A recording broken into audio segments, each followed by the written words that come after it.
बरसाना में एक दिन राधा जी के दर्शन की लालसा लेकर एक वृद्ध स्त्री आई जो जन्म से ही अंधी थी। वृद्ध स्त्री बहुत श्रद्धा से बोली, मुझे राधा की आवाज सुननी है, मुझे राधा की महक महसूस करनी है। यदि राधा साक्षात प्रेम की मूर्ति है तो वह मेरी आंखों को भी प्रेम की दृष्टि दे सकती हैं।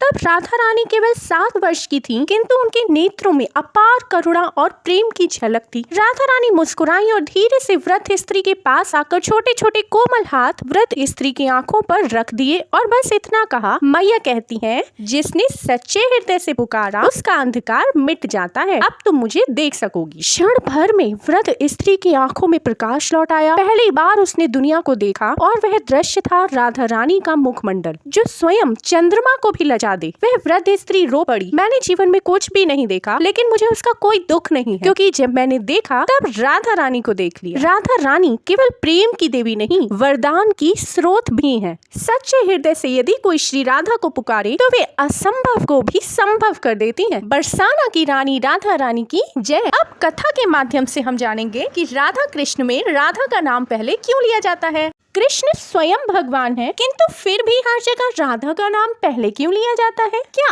आप जानते हैं? क्योंकि कृष्ण ने स्वयं कहा था, राधा के बिना मुझे पाना अधूरा है। राधा मेरी शक्ति है, मेरी आत्मा है। जो राधा के प्रेम में नहीं डूबता उसे मेरा अनुभव नहीं होता। इसलिए राधा का नाम पहले लिया जाता है ताकि प्रेम और भक्ति की पूरी ऊर्जा जागृत हो सके। जब कोई भक्त राधा का नाम लेता है तो कृष्ण स्वयं उसके सामने प्रकट होते हैं। यदि केवल कृष्ण का नाम लिया जाए तो प्रेम की पूर्ण ऊर्जा नहीं जागती। राधा के नाम में संपूर्ण शक्ति और माधुर्य है। राधा नाम पुकारो तो कृष्ण अपने आप चले आते हैं। यही ब्रज की परंपरा है, यही प्रेम का चमत्कार है। इसलिए प्रेम से बोलिए राधे राधे। अब देखिए कैसे श्री राधा ने अपने प्रिय कान्हा को प्रसन्न किया।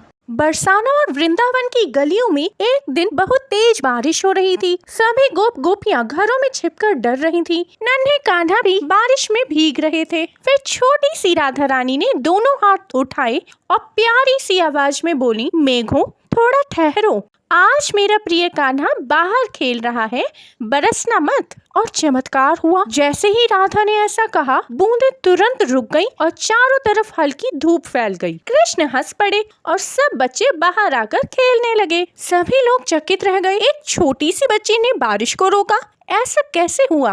कृष्ण ने मुस्कुराते हुए कहा, राधा का प्रेम ही इतना शक्तिशाली है कि प्रकृति भी उसके कहे अनुसार चलती है। राधा का प्रेम केवल प्रेम नहीं, शक्ति का स्रोत है। ब्रज की महारानी श्री राधा रानी की जय। अब हम जानेंगे कि जहाँ भक्ति सच्ची हो वहाँ चमत्कार कैसे होता है। एक दिन नन्हे कृष्ण छोटे छोटे ग्वालों के साथ गैया चरा रहे थे। सूरज सिर पर था, गर्मी बहुत तेज थी और प्यास से सब बेहाल थे। कृष्ण खुद भी थक गए थे, कहीं पानी नहीं था। सबने कहा, कृष्ण कोई चमत्कार करो। कृष्ण मुस्कुरा कर बोले, आज मेरा चमत्कार नहीं, राधे का प्रेम ही काम आएगा। उसी समय छोटी राधा रानी आई। पाँव में धूल, माथे पर पसीना, पर आंखों में शांति। राधा ने वृंदावन की रेत उठाई, दोनों हाथ जोड़कर बोली, हे धरती माँ, तू तो मेरी सखी है, इन ग्वालों की प्यास बुझा दे, मैं तेरा ऋण कभी नहीं भूलूंगी। इतना कहते ही चमत्कार हुआ। जहाँ राधा खड़ी थी वहाँ रेत से एक मीठे जल का झरना फूट पड़ा। ठंडा मधुर अमृत समान जल सभी ने पिया। कृष्ण ने भी पिया।